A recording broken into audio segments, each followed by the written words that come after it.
మరి చాలా చక్కటి పాట రాజ్ కుమార్ బ్రదర్, కృష్ణ బ్రదర్ కి ఒకసారి గట్టి చెప్పలు కొడితే సంతోషిస్తారు వాళ్ళు కూడా. చిన్న మాట వాక్యం తీసుకుందాం, ప్రార్థన చేసుకుందాం. స్తోత్రం తండ్రి ప్రభు,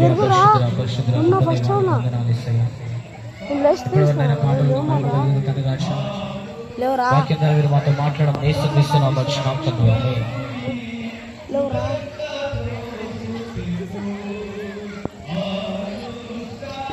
పాడు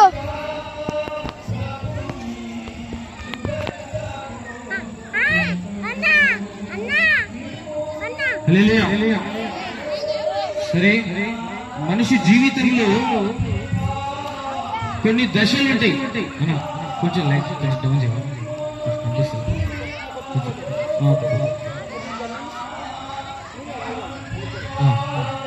కొంచెం.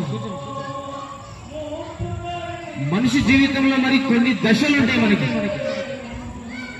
ఏంటంటే బాల్య దశ, యవ్వన దశ,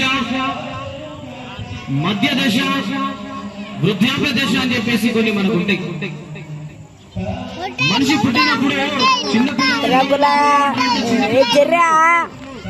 బాల్య దశ, బాలుడు అని చెప్పేసి అంటా ఉంటారు, బాలుడు బాలిక అని చెప్పేసి అంటా ఉంటారు.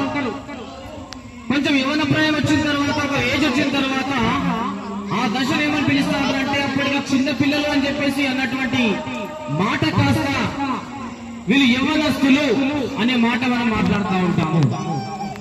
మరి ఈరోజు రూప ఒక వారం 10 రోజుల క్రితము మరి చిన్న బాలికలా ఉండేది, ఒక చిన్న పిల్లల. ఆమె ఏమనేవారంటే మరి చిన్నమ్మాయి, పాప అని పిలిచేవాళ్ళు. కానీ ఈ రోజు దేవుడు ఆ బిడ్డను దీవించి ఆశీర్వదించి యవ్వన ప్రాయంలో దేవుడు అడుగుపెట్టిండు. ఆ బిడ్డ జీవితంలో మరి ఇది ఒక అద్భుతమైనటువంటి కార్యము. కొన్ని సందర్భాలలో ఆమె కదా మరి ఆ టైంలో చాలా సంతోషించడం జరిగింది. దేవుని వాక్యం చూసుకుందాం. 119వ కీర్తన, కీర్తన గ్రంథము 119, 9వ వచనం తీసుకుని చదవండి. 9వ వచనం, 119వ కీర్తన 9వ వచనం.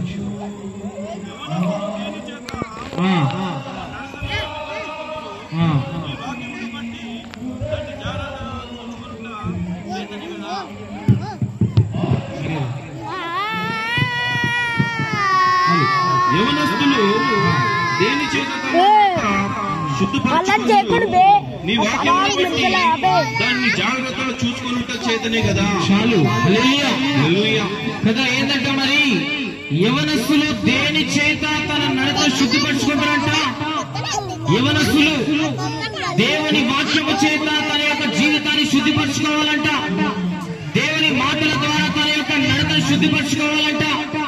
మరి ఈ రోజు చూడండి, ఈ కాలంలో, ఈ లోకంలో చూడండి, ఒక వయసు రాగానే అప్పటికి ఉన్నటువంటి లక్షణాలు కాస్త, అప్పటికి ఉన్నటువంటి మాట తీరు కాస్త ఏమైపోతుంది తెలుసా? ఒక వయసు రాగానే వాళ్ళలో మార్పు అనేది వస్తా ఉంది. లోకానికి దగ్గరైపోతా ఉన్నారు, పాపానికి దగ్గరైపోతా ఉన్నారు.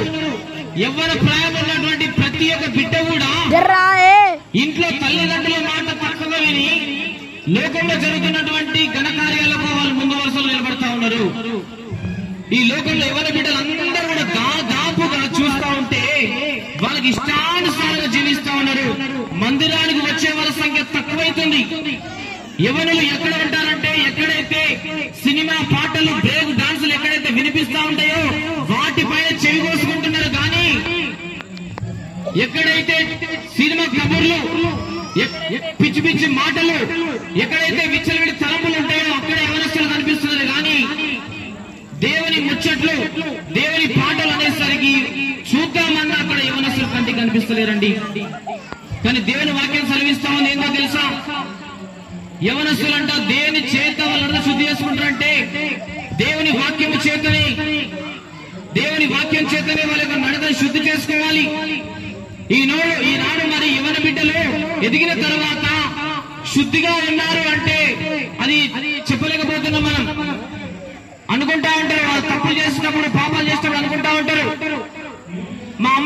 అనిపిస్తుందా?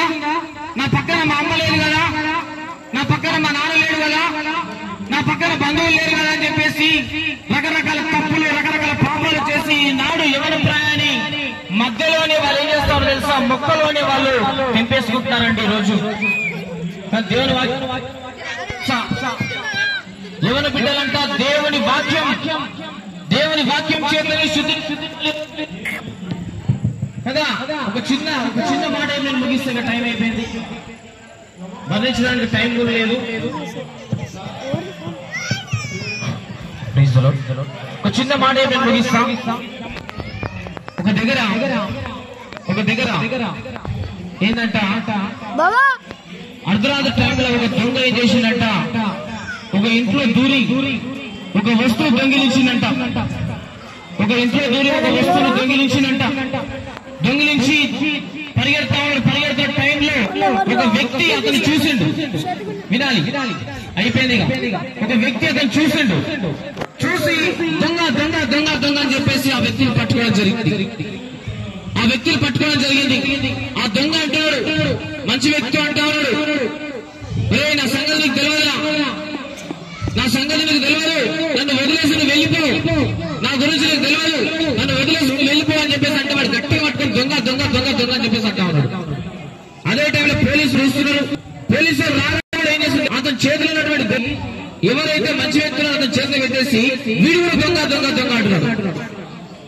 దొంగ దొంగ దొంగ ఏం చేయాలో అర్థమైతలేదు. సార్ ఎవరు దొంగ అంటే, సార్ వీడు దొంగ సార్ అని చెప్పి వీడు అంటాడు, సార్ వీడు దొంగ సార్ అని చెప్పి వీడు అంటాడు. అదే ఇతడు కాదని చెప్పి ఇద్దరు పోలీసులు తీసుకొని పోలీస్ స్టేషన్ పడేసి జైల్లో పడేసి పాపం అమాయకుడు ఏడుస్తాడు. అయ్యో నేను ఇంతవరకు జైలుకి రాలేదే, ఇంతవరకు జైలు అంటే నాకు తెలియదే, ఇంతవరకు ఖైదు అంటే నాకు తెలియదే అని చెప్పేసి వాడు బాధపడుతుంటే వాడు దొంగ వాడు కాలువే కాళేశ్వరం కూర్చొని ఏం చేస్తున్నాడంట, కాలు ఒప్పుకుంటూ, రే నీకు ముందే చెప్పాను రా, నేను నా గురించి నీకు తెలియదురా, నీకు చాలా అనుభవం, నీ ఎన్నో మార్లు వచ్చాడు జైలుకి, ఎన్నో మార్లు బయటికి వెళ్ళాను, ఇవన్నీ అనుభవం, నీకు ఎన్నో సార్లు చెప్పాడు రా, నన్ను వదిలేసారా అని చెప్పేసి నా మాట నువ్వు వెళ్ళారా, ఇప్పుడు పోలీసు వాళ్ళు ఇస్తారు సరిగ్గా సరే అని చెప్పి ఏడ్చిందంట. తెల్లారింది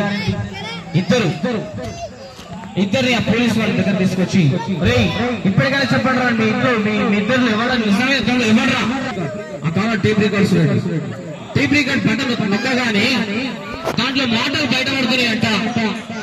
వీడు స్టేషన్ లో కూర్చొని పలికినటువంటి మాటలు దొంగ ఏమైనా మాటల్లో అన్నీ కూడా రికార్డ్ అయినాయంట. ఒరే నా సంగతి నాకు తెలియదురా, ఒరే నేను మామూలు కాదు అని చెప్పేసి అన్న మాటలన్నీ రికార్డ్ అయ్యేసరికి ఆ నిజమైన దొంగ గడగడ ఉడికిపోయి కదా, సార్ నేను సార్ దొంగ అని చెప్పేసి ఒప్పుకుంటే జైల్లో పడేసేదంట. చూస్తున్నావు బిడ్డ, ఈ రోజు నువ్వు ఏ మార్గంలో ఎవరి బిడ్డలారా, ఎవరి ప్రయాణంలో జీవిస్తున్న బిడ్డలారా, రోజు నువ్వేం పని చేస్తున్నావు? నువ్వు పాపంలో తిరుగుతున్నావా? నువ్వు చెడు స్నేహం చేస్తున్నావా? చెడుతో నువ్వు సహవాసం చేస్తున్నావా? నువ్వు ఏ లోకంలో జీవిస్తున్నావు? నువ్వు అనుకుంటున్నావు నన్ను ఎవరు చూడడం లేదు కదా అని చెప్పేసి, నేను పాపం చేస్తున్నా ఎవరు చూస్తలేదా అని చెప్పేసి అనుకుంటున్నావేమో. కానీ నువ్వు చేస్తున్న పని అంతా కూడా రికార్డు చేస్తున్నటువంటి దేవుడు మొత్తం నువ్వు చూస్తా ఉన్నాడు బిడ్డ. ఒక రోజు టైం వస్తుంది, ఆ టైం వచ్చినప్పుడు నీ రికార్డ్ అంతా కూడా బయటపడే రోజు వస్తుంది. జాగ్రత్త.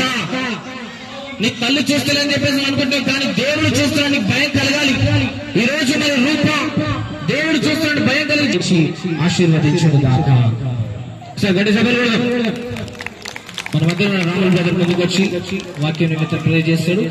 రాముల్ బ్రదర్ ముందుకు వచ్చి చిన్న ప్రే చేస్తాడు.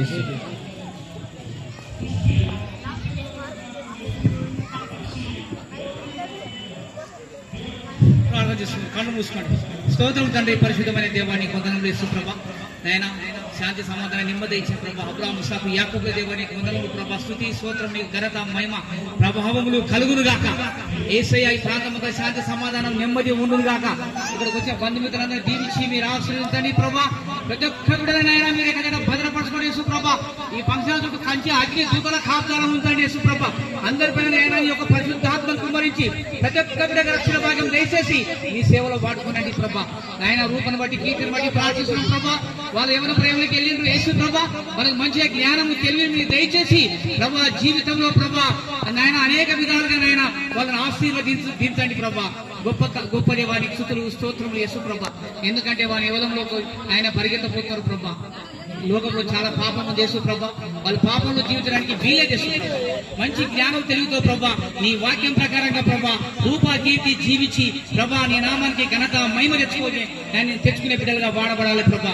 అదేవిధంగా తండ్రి సమాజంలో కూడా ప్రభా నేను మరి మంచి పేరు ప్రతిష్ట తెచ్చుకునే బిడ్డలుగా వాడబడాలి ప్రభా. తల్లిదండ్రుల కుటుంబంలో కూడా ప్రభా మంచి పేరు ప్రతిష్ట తెచ్చే బిడ్డలుగా వాడబడాలి ప్రభా. ఆయన ఈ బిడ్డలను దీవించి మీరు ఆశ్రయించి ఇక్కడికి వచ్చిన బంధుమిత్రులను దీవించి మీరు ఆశ్రయించండి ప్రభా. అదేవిధంగా ప్రభా మరి ఇక్కడికి వచ్చినటువంటి బ్రదర్ల సిస్టర్లను అదేవిధంగా సేవకులను కూడా దీవించి మీరు ఆశ్రయించి ప్రభా నీ నామాన్ని ఘనత మహిమ తెచ్చుకోండి ప్రభా. అదేవిధంగా తల్లి చెప్పబడ్డ వాక్యం కూడా ప్రభా మరి ప్రతి ఒక్క నైనా మరి ఎవరినొస్తూ తండ్రి వాక్యం చేత వాళ్ళు నైనా మరి యొక్క మరి శుద్ధి కావాలి యేసు ప్రభా. చెప్పబడ్డ వాక్యంలో దీవించి ఆశ్రయించబడడం కాక ప్రతి ఒక్క నామాన్ని ఘనత మహిమ తెచ్చుకొని మీ సేవలో వాడుకోమని యేసుక్రీస్తు నామములో ప్రార్థిస్తున్నాం తండ్రి. ఆమేన్. మరచిపోలేనయ్యా మేలులు నీ మేలులు, మరచిపోలేనయ్యా నా ప్రాణమున్నంత